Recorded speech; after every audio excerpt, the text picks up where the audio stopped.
What up, everybody, and welcome back to yet another Sound of Violence podcast.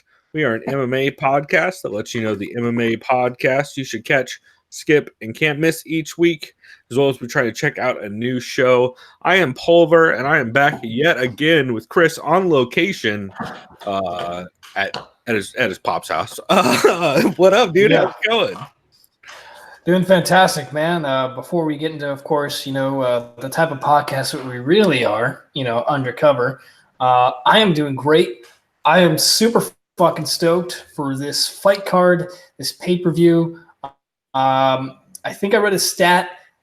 I don't know if it's right. It's 21 of the 26 fighters are ranked. Something insane like that. That sounds about right. This card should be fantastic, especially coming off of last week's card, which I don't know about the rest of y'all, but I got depressed as shit I got depressed right around the Tanya Evinger fight and didn't really recover. But last week's card was a little rough, so I think this one's going to be pretty damn fun. Yeah, I missed last week, unfortunately, because I forgot I had to cover a shift for someone at work, so that was fun. It wasn't, but checks out. Yeah. You didn't miss a ton. Although I did watch that card very drunk at like 8 a.m. and I ended up passing out drunk by like 1 a.m. or 1 p.m. So my god. See with that, it's a dog dying in front of my house. What that reminds me of is I saw 242 in Abu Dhabi is going to be local time there. So that means that pay-per-view is going to be 7 a.m. Pacific, our time. The main card will start. That's the Habib and Poirier card. That's one way to do it. I was talking with my roommates and my brother, and we're definitely having a fuckload of people over. We're definitely doing Bloody Marys and mimosas all goddamn morning. So you were invited, my friend. That's good, because I'll probably be up by like 4 a.m., unfortunately, for that fucking thing. Yeah. So shouts out to Abu Dhabi and the UFC, I think, doing some sort of 5-year agreement. I don't know what the whatever they disclosed. I don't know that's what I heard Dana said. I don't know. So yeah, it's something weird. They have a weird relationship with all of that area, especially with WME. It's not great. It's not great look. We'll put it that way. But fuck all that shit. I want to know about what you are drinking this week in this is our first ever real Papa Vodka presents Doug Stanhope presents our sponsor. Yeah. The first real one we've ever had. And the name I think people will like. So I'll just go ahead and show it up to the camera. You could definitely guess what type of beer this shit is. Yeah, that is cloudy as a motherfucker for those listening and not watching. It looks like orange juice. For those who may have missed the past couple weeks or the mention, it is a beer that both you and I collaborated and brewed together about, I think, 5 weeks ago, 6 weeks, like maybe 6 weeks ago. That's right. You woke me up at like 10 in the morning. I was extremely hungover. We went over to Ballast Point and got some shit. Speaking of which, Ballast Point, not the homebrew shop, the brewery, but homebrew shop is dope. The brewery sucks a bag of dicks. I read that article that it's depressing, right? Retweeted, and it's very sad. Yeah. So anyways, this is definitely a hazy IPA or New England style if you're a fucking shout ahead. But based on this, the notes are very piney and earthy, resiny, if you want to call it that, or unless it reminds you of weed, whatever, right? But it's very, very juicy, very melony and citrusy. So the name I kind of brainstormed a couple weeks ago, I'm going with Worth the Squeeze, hence the juice. Yeah, so, definitely. Yeah. Cheers to that. I'll make sure I bottle some of this up for you, man, because I think we did a good job. Yeah. I'll just say the only thing I think that casual beer drinkers might not like is that it's very hoppy in the aftertaste, but only for maybe like 30 seconds. So we use that super high alpha acid hop. I forget what brand it, Cryo Hops, I think it is, or something like that. Where it's alpha strong. So I was interested to see how that was going to play out, but should be pretty dope, and I'm excited to try it. So that's our first actual, real, totally not fake sponsor, because it's spoiler alert. Also, you guys are going to hear a fucking ad read on the break. we're going to throw to an ad correctly since nobody can fucking do it in podcasts, evidently. There's like 10 people, and half of the shows are ran by TJ DeSantis, so. All right, I'm intrigued by that. Yeah, I'm sorry. I'm so aggravated by hearing people poorly either. Actually, no one even throws to ad breaks. They just play an ad mid-sentence, so drive me fucking nuts. But I this week am drinking something that we'll call it for now a friend of the podcast. I am drinking New English Brewing Company's Pure and Simple IPA. It is an IPA brewed with, I believe it's Citro, Mosaic, and something else. I want to say it's on the box, it's not on the actual label. Centennial, maybe something like that. But it's a very solid, straightforward, like Southern California, San Diego IPA. Super bright, super fruity, citrusy. Let's say I'm fairly familiar with that brewery. That's right. Last week I tried, and I've always kind of struggled to find their beer because they're a smaller brewery, kind of more like a mom and pop style brewery. Yeah, if that's even really attributed lingo to a brewery, right? At least it's a smaller brewery. It kind of is. I mean, I had that place is actually almost quite literally a mom and pop brewery, isn't it? Yeah, it pretty much is. I had their Zoom bar. I think it's their most highly rated one. If you're English or you just like dark or just like dark beers in general, it was their dark chocolate coffee stout, imperial stout. It was fantastic. Yeah, really I love coffee stouts, so that is definitely one I'm gonna have to pick up because it looks super bomb. That's one I've actually heard about for a while now on stuff like Untapped and that kind of stuff. So, I finally started using the app again. I checked in some. It's great. It's so helpful. They have the best beer ratings nowadays because BA is all fucked. Yeah, BA, once they kind of went from that 100 scale to kind of more of a 5-star rating, it kind of you can do the math, and it's just better on like a letter grade scale, right? You know, if it's a 70 and below, it's not passing. Not only that, but the main reason why they changed it is because of Untapped, because everybody started just using Untapped ratings for everything. Which Untapped ratings are also kind of weird though, because they basically only go from a 3.5 to like a 5. No one really puts anything below a 3.5, and like I would say 95% of my check-ins are 3.5 to 4.25 or whatever. I think on the lower end you see like a 3.2, if even that. I think I've given a 3.2 to like some real bad blonde ales and stuff like that, but yeah. But Untapped is dope, and this is my first, as far as I know. I'm sure I've had a New England or a New English brewing beer before, but this is the first one I remember having, and it's fucking super tasty. Also, I got this at Preferred Liquors in Santee, shout out, and they also have their double IPA, which I want to try because that seems like it's pretty bomb. I normally prefer regular IPAs to doubles, but I have to check it out. Yeah, I'll just say our beer. This is my third glass, and probably my last because I don't want to go. I'm not gonna say I don't want to go to waste. I want to try, but hopefully I'm still awake by the end of this. That's right. Luckily, it's more milkshake than it is ABV, so hopefully you'll be all right. Yeah.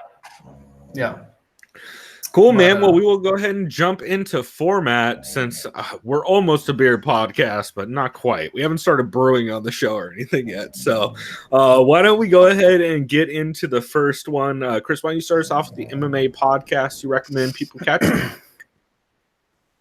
So I think I have 2 catches, but the first one I'll go ahead and ring off or just go ahead and shout out, what do you want to call it, is the A-Side Live Chat.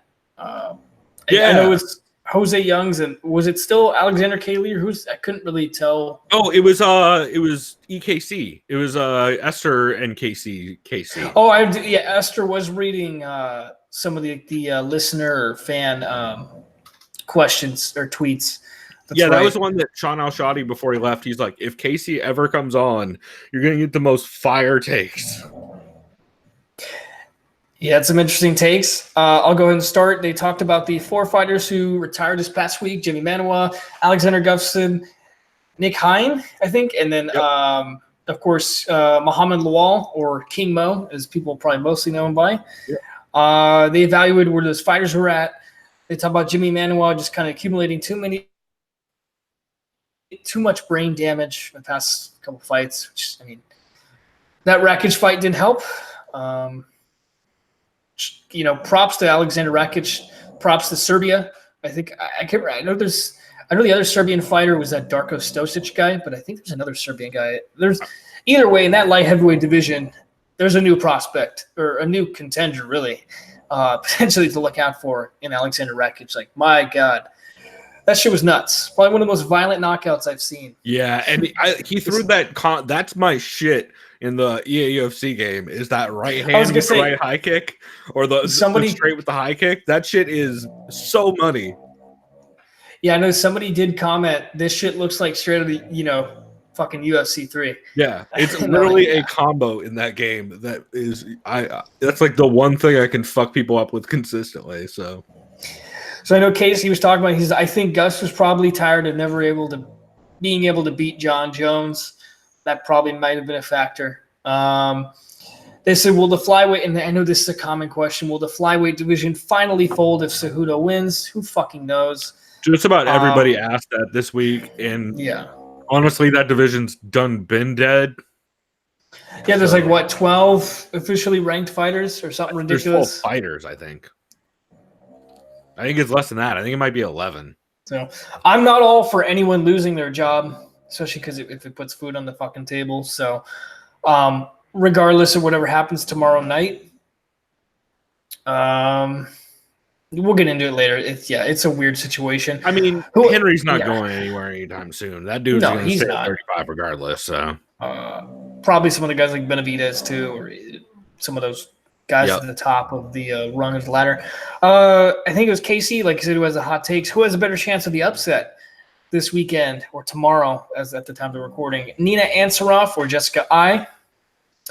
I think they said they think Ansaroff has a better chance at upsetting Suarez because Valentina will have to make some sort of mistake in her game plan that Ai has a better ability to capitalize on. I agree. I've been waffling on that a lot. I'm not positive either way. I know some people have kind of already dubbed Suarez as the future champion of that weight class. I still don't understand how she makes 115 just by looking at her. I mean, she's a wrestler. Yeah, I mean, she's a wrestler, so there's that. She's obviously she's been used to cutting weight her whole career. Yeah, Jose even went out and just said right now, I think Suarez is literally the best strawweight in the world. He just went ahead and said it. Not saying pump the brakes, but yeah, let's see what happens tomorrow. Let's see what happens with the bookings. We've already heard some rumors of somebody already getting a title shot against newly crowned champ Jessica Andrade. So about to get body karate hottie? That one? Yeah. Yeah. Yeah, I don't want to even talk about that. They do listener mail, whatever, Collins, what do you want to call it? Someone asks, is Tony versus Cowboy, should this be the real main event? It's a mistake. That's 3 rounds. I mean, we all want it to be 5 rounds. I don't. I'm the one fucking asshole who's like, I don't even want Tony fighting at this point. I'm the guy that Tony's saying fuck off to over and over again in interviews. So I'm like, I don't want to see you fight till the end of the year. If that, I definitely don't want to see you go 5 rounds 3 months after you have a bunch of mental health problems that are very public. But we'll get into it. That's true. How's the crowd reaction going to be if Dustin Poirier defeats Khabib in Abu Dhabi? It would be nuts. Card will be local time. We mentioned that. Apparently they're talking about how Henry Cejudo admits he likes being cringy because he wants people to hope that he gets his ass kicked so that they tune in. Sure, whatever you want to do to sell a fight, I guess. I mean, whatever happened to just... I got all kinds of hot takes this week. Wait, I will get into it. Then they talked about Jimmy Rivera has more to lose in his fight against Peter Yan. Yeah, no shit, because Peter Yan will boost up the ladder really high if he gets that win. Light heavyweight being fun again with Dominic Reyes, Johnny Walker, and Alexander Rakic now. And then this is the question that kind of made me mad. It didn't make me mad. It made me bummed because of how realistic the chances of this happening are. So does Cowboy fight Conor next, or does the winner of Khabib and Dustin? Either way, even someone asked Dana, like, what happens with the winner of this Tony and Cowboy fight? Did they get the guaranteed title shot? And he's like, I'll let you know tomorrow. That AKA Conor's getting the next shot. Fuck you. So. Yup, because they are fucking a legit sport and not a trash circus. Definitely even not a trash circus. Even Ferguson went out saying that, and he didn't talk bad on his former management that he's with, was Adi Attar, I think his name was. Yeah. He just said the reason why I never fought Connor is because we both had the same management, and my manager's like, nah, that's not happening. So it's like, okay, then who's really running the show? It's Connor. I'm fucking out of here. So, which is the right move. Like, for sure, fuck your management if your management it works with Conor McGregor and you're in the same division, because you gonna get fucked pretty clearly. So yeah, I like that episode overall. It wasn't like my favorite. They did have a little bit of audio issues, we should warn people.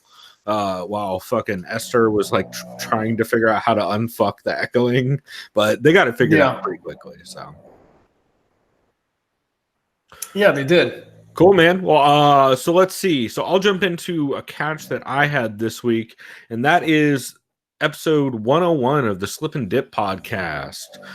They're taping over at Matt's house, Matt and Kendrick, and it's cool hearing them in the same room. I'm pretty sure they're not normally in the same room, but they were for this episode, and I feel like their rapport is a little bit sharper, like everybody's is when they're in person.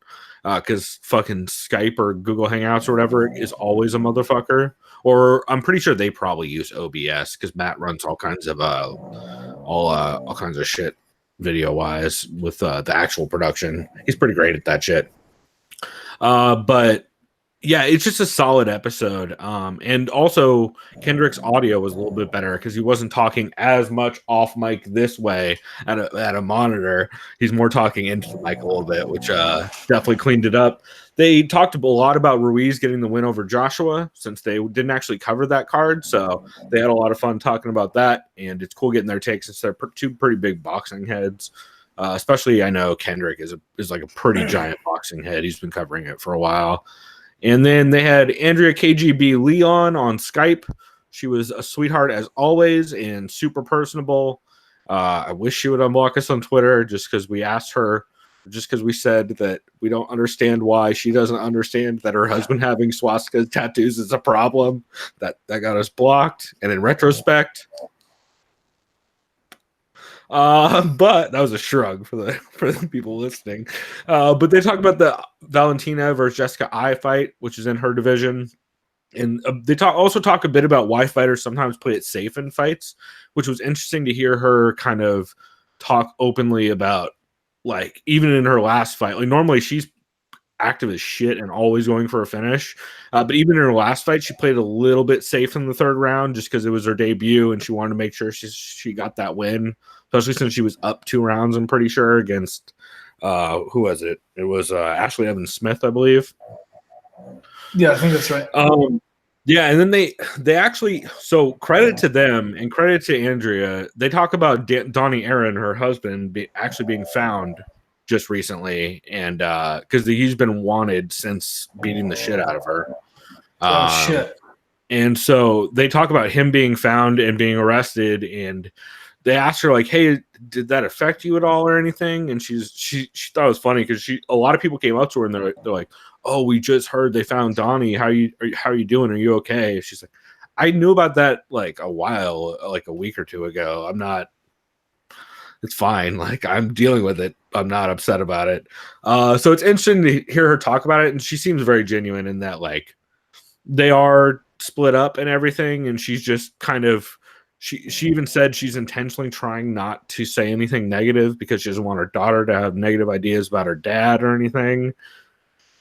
But she busted that, and like that's totally fair. Like she answered everything exactly the way where you're like, man, I get it. Like I have nothing negative to say. I totally understand everything, and you totally don't need to be asked about this anymore at this point because it's very clear where you stand and where everything is. So it was cool to just hear her answer very honestly and talk very openly about it.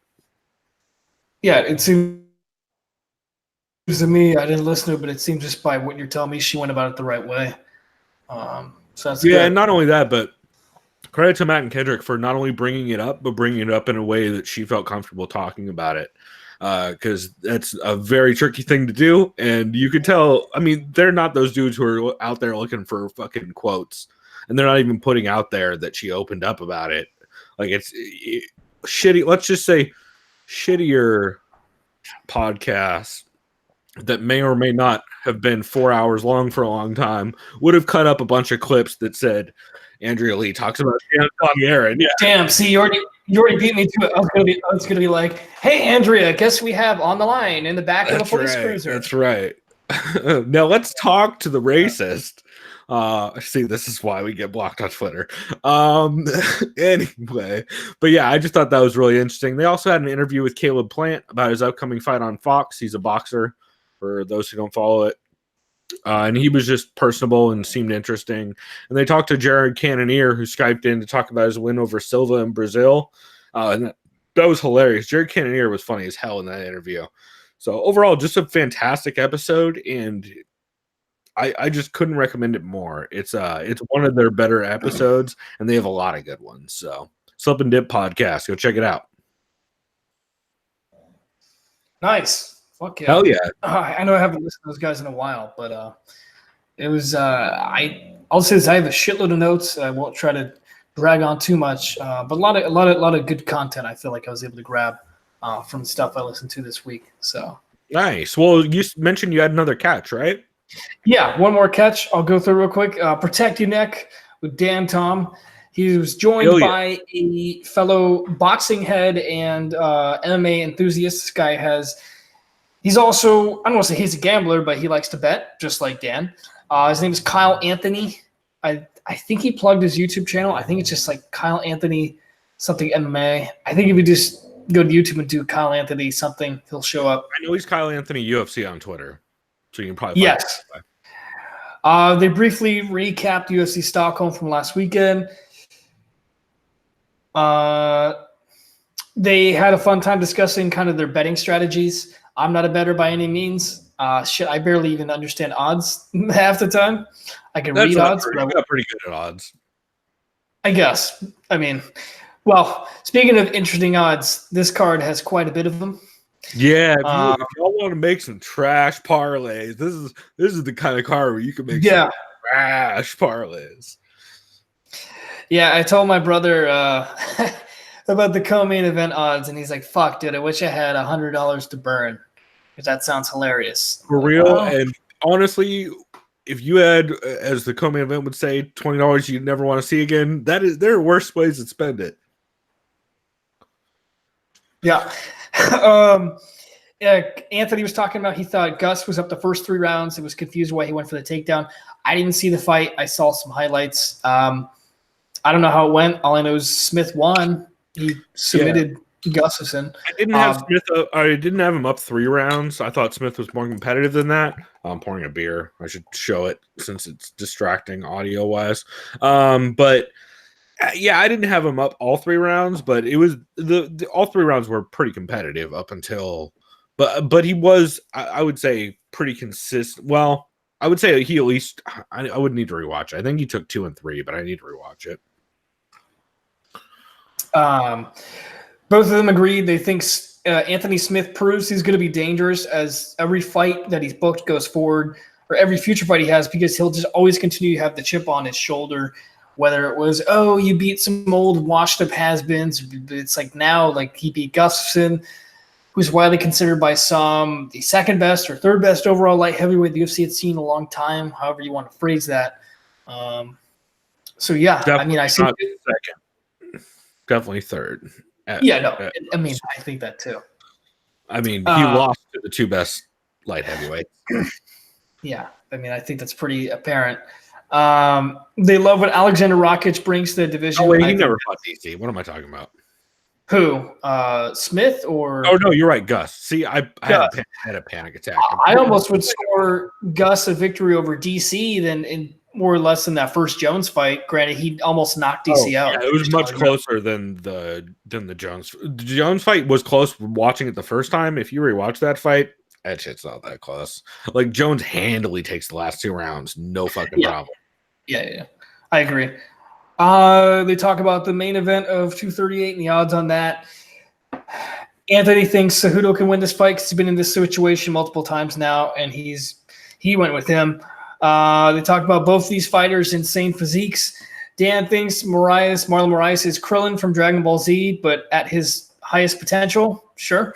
As does everybody. All the cool kids are making Krillin references. Yeah, he's more or less One Punch Man, in my opinion, based on his physique and his knockout power. Yeah, it's a very like if One Punch Man and Krillin had a kid that did MMA. Yeah. I remember I think someone said, I wish Moraes would walk out to the One Punch Man theme. I don't know. Be pretty solid. Yeah, I mean, I can't remember how that works with copyright. I know, well, technically you just get permission. Whatever they can clear. And how much Dana hates it, which I guarantee anime walkouts are low on his list of things he allows. He's like, oh, you want an anime walkout? Yeah, you want an anime walkout? Congrats. You are now walking out to Red Hot Chili Peppers, just like everybody else. Yeah, or fucking Face the Pain. They like Jessica I's durability, but they can't go against Valentina. We'll get more details of what we think. They think the real main event is Tony versus Cowboy, a.k.a. the People's Champ, as Ariel claims to have coined that term 7 years ago, evidently. I don't fucking know. Good for you, Ariel. Ariel claims a lot of things. For the People's main event, I don't know. Too bad he doesn't claim how often he was paid by the UFC. But yeah, the last part of this is they really did. I mean, they're both just more or less excited about Tony versus Cowboy more than any other fight in the card. And we'll give you our thoughts, but I tend to kind of lean towards their opinion on that. They talked about the paths that both fighters have been on recently, the sort of resurgence that Cerrone has had, and it's going to be a banger. And I know you're in the minority and that you wish it was 3 rounds, and I respect that opinion based on what's been going on with Tony Ferguson. I wish it was 5 rounds just because it's worth the main event alone. But yeah, we'll get into it later. Yeah, I get it, and I'll get into it more later. But yeah, that was just a really solid episode from Dan Tom. Also, it kind of was only on for the main card, and then Dan Tom went on to break down the prelims on his own, right? Yeah, no, that's right. Yeah, it's pretty solid. Sweet, man. Well, why don't we jump into well, I should mention we're going to jump into the MMA podcast we recommend people not catch. We just did that. MMA podcast we recommend people skip. However, I do want to say that Eugene S. Robinson style disclaimer, just because we say to skip your podcast doesn't mean we hate your podcast or we hate you or we think you're hot trash. Just means that this week your podcast was not worth the time it took to listen to it. So, Chris, do you have a skip this week? Not really, to be honest. Oh, shit, me neither. First week ever. I think we've actually had one before, but... Yeah, I think we have one where there's like a half skip or something like that. But I actually have a half skip that will come up later in this episode. I just have some mentions. You know what? Below the belt. You can skip below the belt. Because Below the Belt's audio was more echoey than Chris's, and they just moved to a brand new, super ass expensive studio. So, and Chris is just in his dad's house with super high ceilings. So, let's go with that. Yeah. I like how you backed off the mic when you said that because it echoed way harder. That was no, I was just kind of pointing out that there's visibly high ceilings. Yeah, well, I can't see it. Also, when you turn that way, it gets so echoey. That was perfect. Cool. Oh, I know. I guess it's just good. Yeah, well, we'll keep on moving on. Why don't you get into the MMA podcast you recommend people can't miss this week? I know I usually go with this podcast, but it's always just such a good rapport between this guy and his guest. Yep, I got the same one. I already know. I have a fuckload of notes on this because I listed pretty much the whole thing. Joe Rogan MMA with Kevin Lee, and I love Kevin Lee. It was so fucking good. I know some people are kind of off-put from Lee because of his brashness, his arrogance, where his cockiness, over whatever you want to call it. But he admits he's very humble. A lot, just a regular fucking guy. He's like, yeah, am I overconfident? Of course I am. That's how I focus. That's how I get. I want to believe I'm better than everyone because that's how it gets me fighting. And he admits, yeah, other people like, whoop my ass, of course. And he goes, so if you were not a Kevin Lee fan and you listen to this, I'd be very surprised if you don't, after listening to it, come out as a Kevin Lee fan. I don't think there's any way you can't. Yeah, I agree. And even if you don't come out a fan, I think you'll at least get where he's coming from. You'll be like, all right, he's not as brash and as cocky as he comes off. He's actually a super smart fucking dude. Super smart dude. Like, I think people underestimate how bright Kevin Lee is. And you hear about some of the trouble that he's gone through recently. And he talks so fucking openly about the Robert Falla stuff and thoughts that went through his head after. I mean, he said on this episode, this is the reason this episode is a catch for a bunch of reasons. But it immediately became a catch the minute he said that when he lost the RDA fight, and or was it the RDA fight? No, it was the one before that. What was the fight before it? It was Tony fight? There was the Al fight he lost. He lost against Al in the rematch. It was the Tony fight. I wrote down it was the fight. That was the last fight he had with Fallis in his corner. Yeah. And he was very upset with himself because Fallis was saying, dude, you need to calm down. You wait too, like, yes, he was dealing with staff. The main note I wrote down, and I didn't realize this, says he was currently strategizing for all of his fights since Hollis, actually not Fallis. Is it Robert Fallis or Hollis? Fallis. I don't know why the fuck I wrote down. Yeah. Autocorrect. So on that note, yeah, it was the Tony fight where he said after the Tony fight, he wondered would Fallis still be around if I didn't lose that Tony fight. Yeah. Because it was right after that, and that was like a tough loss for all of them. And for him to be that open to just say that on a fucking show, that thought went through his head, and it still does sometimes, is so fucking brave and such an interesting, like, that is exactly why I love MMA podcasts, is because that's the kind of shit you will never hear in a fucking one-off interview with fucking whoever, even John Morgan. Like, actually, John Morgan's a bad example because he's a Vegas guy, and that's exactly the kind of thing he might bring up. But I mean, that's not like a fight scrum kind of answer. That's the kind of answer you get from sitting down and talking to somebody for a while. So, yeah, I agree, man. So yeah, some of the parts are like, damn, I really fucking feel for this guy, especially because they wanted to kind of explain, and even Joe, I think, kind of explain his whole feelings of having like a sensei or a master or a coach, whatever, a fatherly figure, whatever you want to call it or dub it as. You know, obviously it's the perspective is based on how that relationship between the fighter and their teacher is, you know, whatever you want to call it, student, you know, it doesn't matter how you want to juxtapose that. He says he is in the process of finding a new sensei / master, you know, coach. I know you and I have discussed this. Like, wow, wouldn't it be great if you changed camps? This is why this is a can't miss for me. Everybody's been talking about it. Yeah. Yeah. He literally, and Joe has so many great suggestions. You know, I know Kevin was saying he went into personal detail about his relationship with Coach Fallis, about Fallis's background. And I don't have to explain this on air, you know, but let's just say Fallis was being kept around by his own students and a relationship with his own students, which is heartwarming. Should everyone have to be, you know, relying just on certain things in life? You know, for some people, that's what it takes. And that's why it's so devastating that dude's not around, especially for someone like Lee, who I think we all agree still has insane potential. He's only 26. Oh, I think he's like 27 at the end of the year. The dude's still a beast. Like, he still has moments in every fight. Yeah. Not like he just gets shut down. He just got too focused on takedowns in the fight against Al, where he completely wore himself out. Which, I mean, not Al, RDA, sorry. Which, I mean, that shit is bound to happen when Dewey Cooper, your striking coach, is telling you, hey, just keep pushing the takedowns, forget about your gas tank. Where you're like, oh. And I like that Kevin says he wants to stay at 170 indefinitely. Me too. Joe was asking, how's your weight? He's like, I'm 186 right now, between 190. It fluctuates. And he was like, okay, where were you at when you were cutting to 155? He's like, at that weight. And he's like, holy shit, that's not good. Yeah, for real. So yeah, and he's only going to get better at 170 because the dude still, I think, has about like 5 to 8 years in him, 10 years maybe. It's been, you know. Depends, but yeah, I mean, he's got a ton of time in the sport still. Watch the show. Yeah, he said he learned a lot about himself after that Tony fight. He doesn't blame the staph infection. I know you mentioned the stuff he said about his coach Fallis.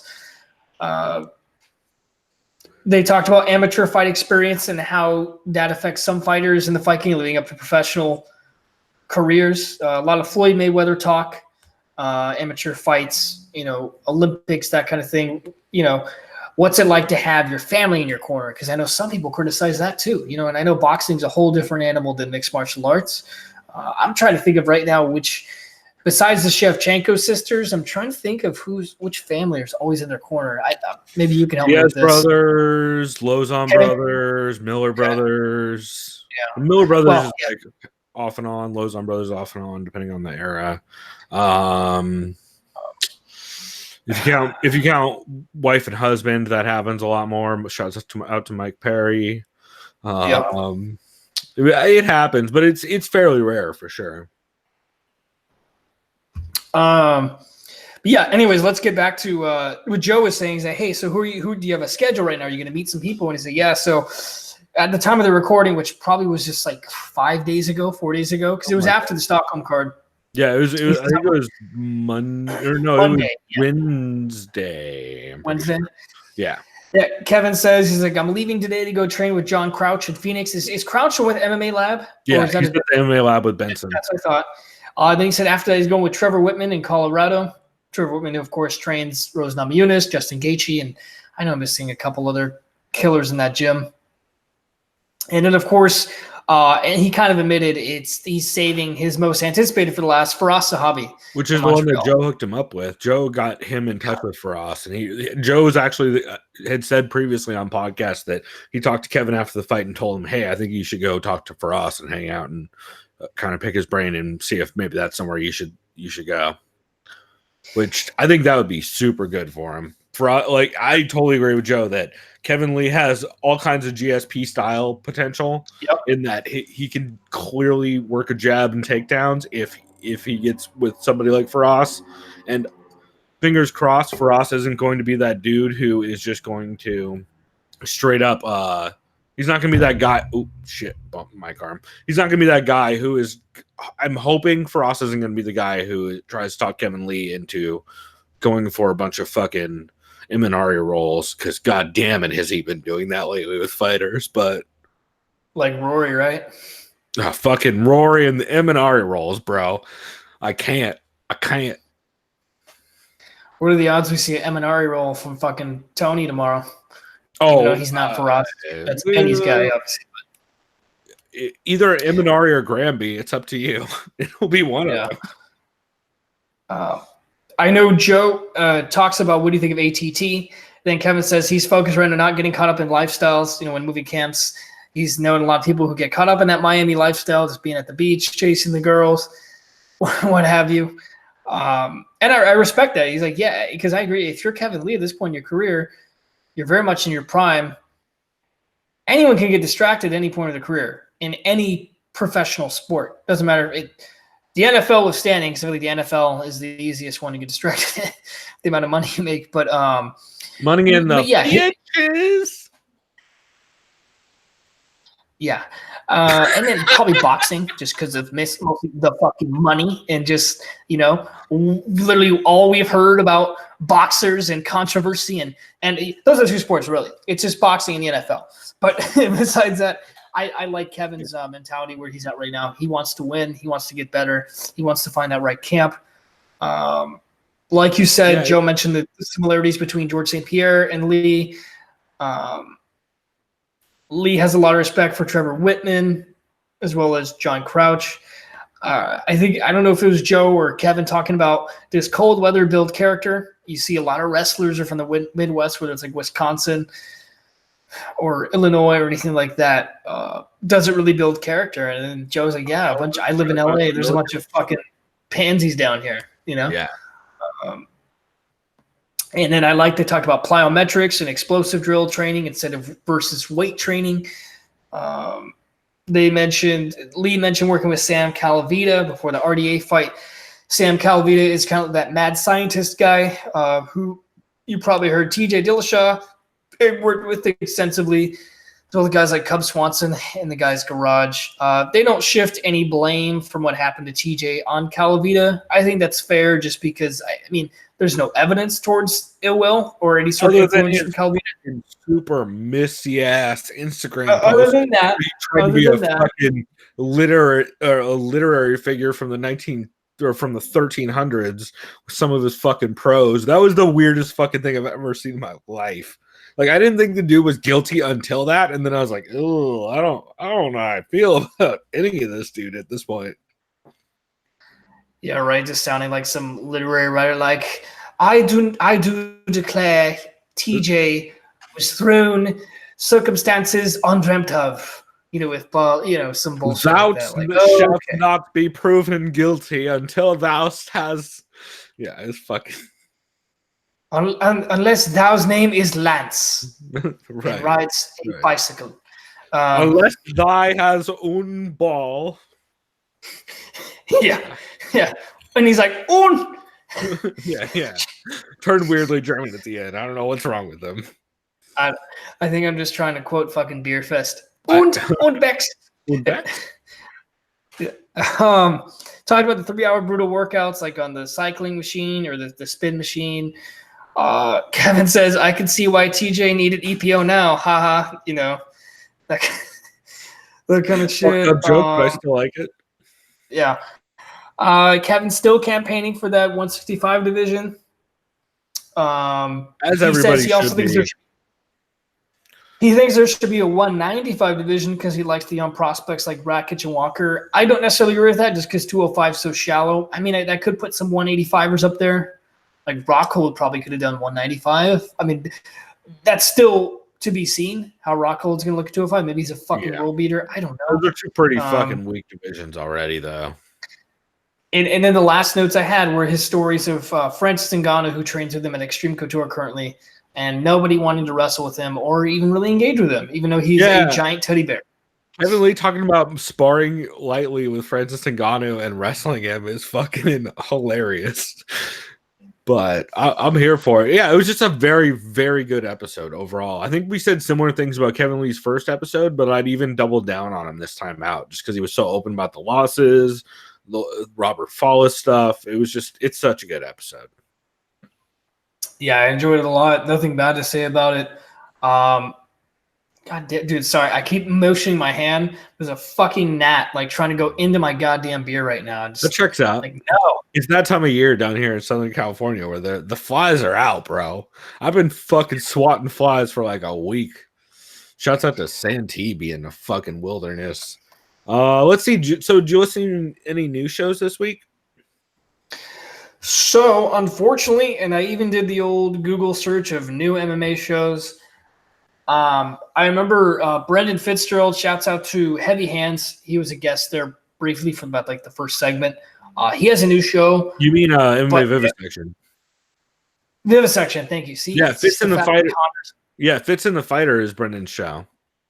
Yeah, so I would have listened to that, except it was from last week, and I didn't want to tread ground on it was just a preview of Stockholm. So that would have been my new show.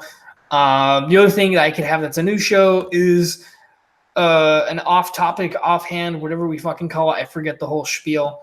But I'll talk about that when we get to that. Yeah, we'll get to that in a minute. So it would have been the Fits in the Fighter for sure. So I don't blame you. What I'm going to do is I'll share you on the doc full of shows that we haven't listened to because I have one. A lot of them have died since I started making that doc, so you got to kind of Google through a handful of them. But I do have a doc running with like fucking probably 50 to 60 shows that we still haven't gotten to. Y'all make a lot of MMA shows out there. This is why we started this podcast, is because y'all make a lot of MMA podcasts. And speaking of which, so I realized about 6:30. So we started at 7:30 Pacific. I realized about 6:30. Oh shit! I haven't listened to a new show, and I need to crank this out in like 30 minutes. So I just went on YouTube, Googled MMA podcast, went to posted today, and scrolled. And there was a 30-minute show called The Casuals MMA UFC 238 Preview. That's a podcast. Hosted by Sean and Ryan. So this show has potential. But boy, maybe I just caught an off episode. But they had a lot of technical issues. The music beat kept going for 7 minutes. Also, it had lyrics. Also, it wasn't playing intentionally. That's how the show started. They're talking over it the whole time. The problem is their audio is also super rough, regardless of the music playing. So it's almost inaudible for the first 7 minutes. And then after the first 7 minutes, there's two of them, Sean and Ryan, sitting across the table from each other, which I found out like halfway in. Oh shit, they're in the same room. And because I didn't figure it out at first, but then you see just enough of an angle where I'm like, oh shit, that's the same wall behind them that like is the side wall.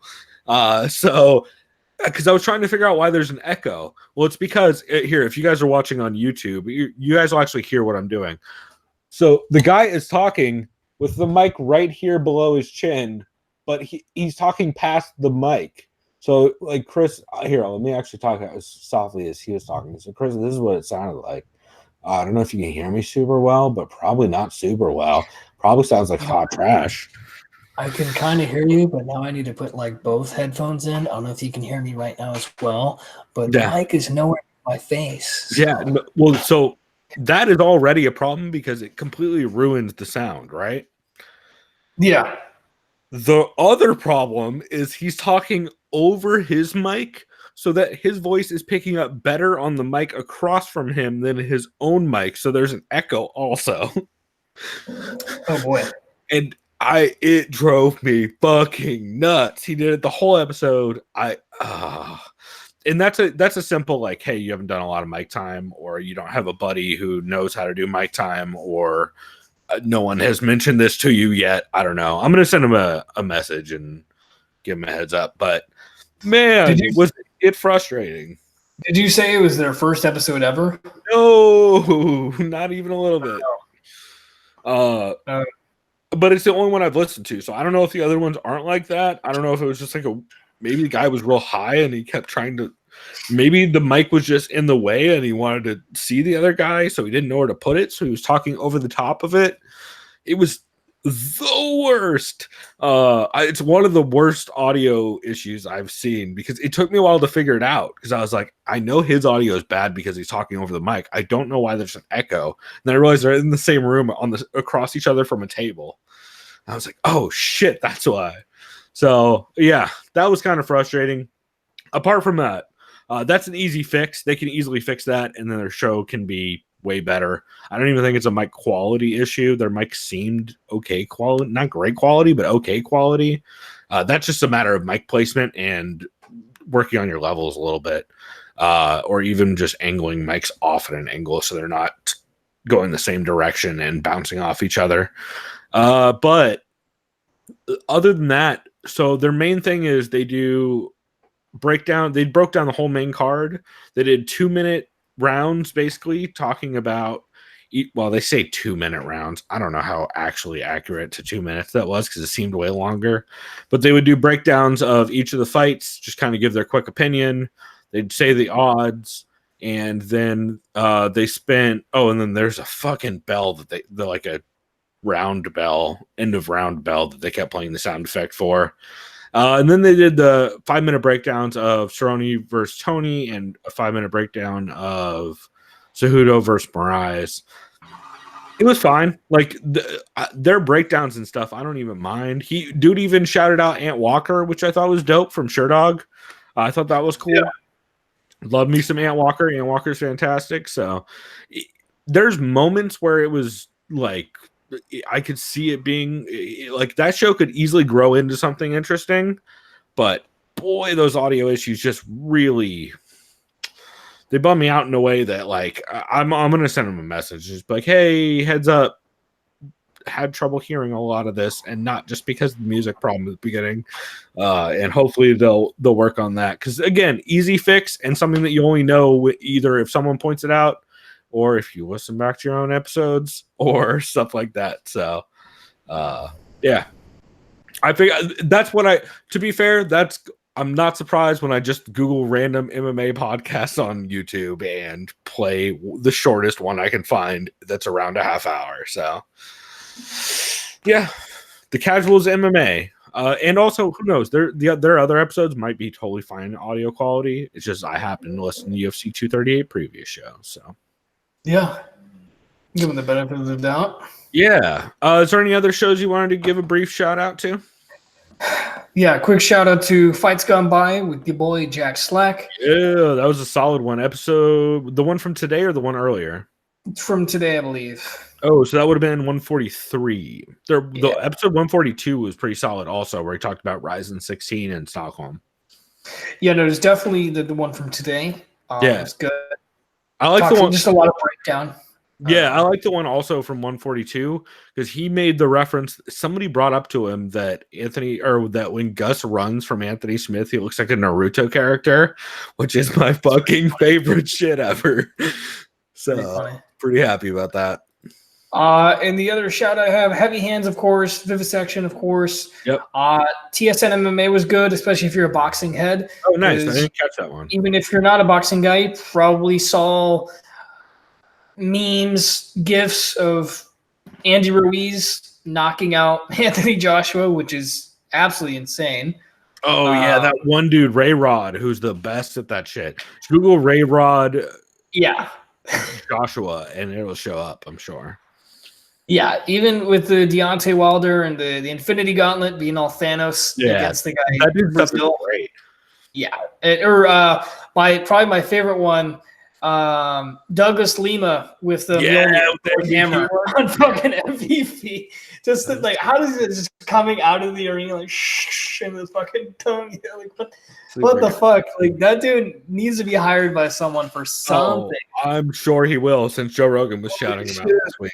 I know Kevin Lee was talking about it Tuesday. Yeah, this is a badass fight. And even Kevin Lee's like, oh yeah, you mean Ray Rod? Yeah, I know. He name dropped to and everything. It was tight. Yeah. So shouts out to them.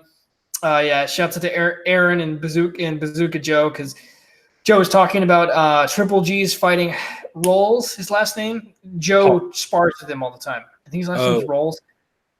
Triple G's next opponent. I'm not trying to disrespect. Yeah, Rolls. I believe it's Rolls. I believe so. He's fighting him this weekend. But a shitload of boxing talk on TSN MMA, which was solid. Which ironically, boxing is exciting at heavyweight even more because that whole crazy shit happened last weekend. Straight up. You can't rig that. Yeah. The only shows I had to shout out was Heavy Hands. Episode 266 was solid. That's one you mentioned. That's actually where you guys heard our intro, where it was Connor talking about Phil McKenzie talking about whether Cejudo is even able to defend head kicks because of the size of his head. I was going to say, is that the one, too, where they suggested if he was bald, he would lose half the size of the mass of his head? Yep. Yeah. I believe so. Heavy Hands also did a bonus episode 39 on Patreon, which was very good, where they talk about Nino versus Suarez and Lamas versus Qatar. And then they recap some of UFC Stockholm. Also, Phil calls Tyson Fury the Wonder Boy of boxing, which I thought was hilarious. If I Did It was really good with Alexi, Nate, and John Nash talking about your Nate Diaz, why move up to 170, and the Connor being in a canoe without a paddle. They also bring up Ali's tremendous henchman abilities, and being in the Legion of Doom for his comments on Luke's show about Kadyrov and being like, listen, I don't know his politics. Like, motherfucker, really? Because I know you've been tagged in a billion posts about it. So that's like saying, yeah, I've heard of Adolf Hitler. I've just never heard of what he's done. They even made that comparison where it's like, oh, it's like the English going to fucking a concentration camp during World War II and being like, I don't know their politics, but like, we were just having a meeting. Severe MMA episode 213 was very solid. Graham's mic is a little rough out the gate, but it gets better. And they talk a lot about 238 and the Stockholm card. They also, Sean does mention, which I thought was cool to hear, because this is, again, why I love Sean Sheehan. I think Sean Sheehan's one of the most underrated journalists in the sport, hands down. And he pointed out how fucking uncomfortable it is that Brett Okamoto keeps breaking news as a quote-unquote journalist when he's just working with ESPN and clearly getting fed headlines. Which, like, Ariel also is clearly also a problem about, but not nearly. Like, they clearly have moved to Brett over Ariel, whereas Ariel was the one who was doing it back when they were at Fox. But when Ariel was getting paid by the UFC, by the way. Shouts out to the AP ethics guidelines. Eurobash episode 30. Dude, I have so many screenshots of journalists breaking AP ethics guidelines. That's my favorite thing to do on Twitter. Journalists being like, oh my God, you guys, I can't believe I'm wearing a medium nowadays. I can even fit into the sweatshirt that one championship gave me. You're like, no, bro, you can't do that as a journalist. Oh, that's my favorite. Eurobash episode 38 was very solid. They talk about Manawa retiring, and they play interviews with JoJo Calderwood and Peter Yan. I always fuck up dude's name. UFC Unfiltered 297 was solid with Taito Ivasa. Interview with him, and then an interview with Tatiana about going through a cancer battle and her growing up as a wrestler. So it's actually one of the better episodes of UFC Unfiltered. I mean, you figure Taito Ivasa, of course, is going to be good, but the Tatiana interview was good too. I was going to say, yeah. Oh, wait, no, keep going. I'll save it for the end. It has to do with Ivasa.